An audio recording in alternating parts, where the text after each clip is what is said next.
Hi friends, మీకు ఈ విషయం తెలుసా? నాగార్జున గారు రిజెక్ట్ చేసిన మూవీతో పవన్ కళ్యాణ్ గారు బంపర్ హిట్ కొట్టారు. ఆ సినిమా ఏంటో తెలుసా? అక్కినేని నాగార్జున గారు తెలుగు సినీ పరిశ్రమలో టాప్ హీరోలలో ఒకరు. అక్కినేని నాగేశ్వరరావు గారి నట వారసుడిగా తెరంగేట్రం చేసి ఎన్నో సూపర్ హిట్ చిత్రాలతో ప్రేక్షకులకు దగ్గరయ్యారు. అంతేకాదు, టాలీవుడ్ ఇండస్ట్రీలో లవ్ స్టోరీస్, మాస్ యాక్షన్, భక్తిరస చిత్రాల్లో నటించి తనకంటూ ప్రత్యేకమైన గుర్తింపు తెచ్చుకున్నారు.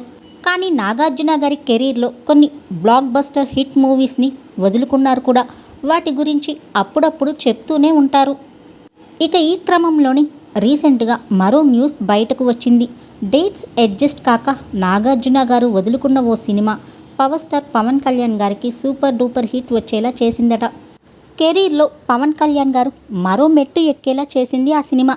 అయితే ఆ సినిమా మరేదో కాదు, బద్రీ మూవీ. ఎస్, పూరి జగన్నాథ్ గారి డైరెక్షన్లో పవర్ స్టార్ పవన్ కళ్యాణ్ హీరోగా చేసిన ఫిలిం బద్రీ.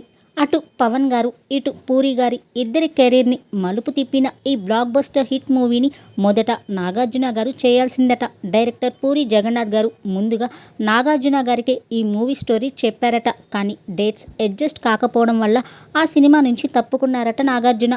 దీంతో ఈ స్టోరీని పూరి పవన్కి నెరేట్ చేయడంతో అది కాస్త పవన్ గారికి నచ్చడంతో వీరి కాంబోలోనే ఈ మూవీ తెరకెక్కింది.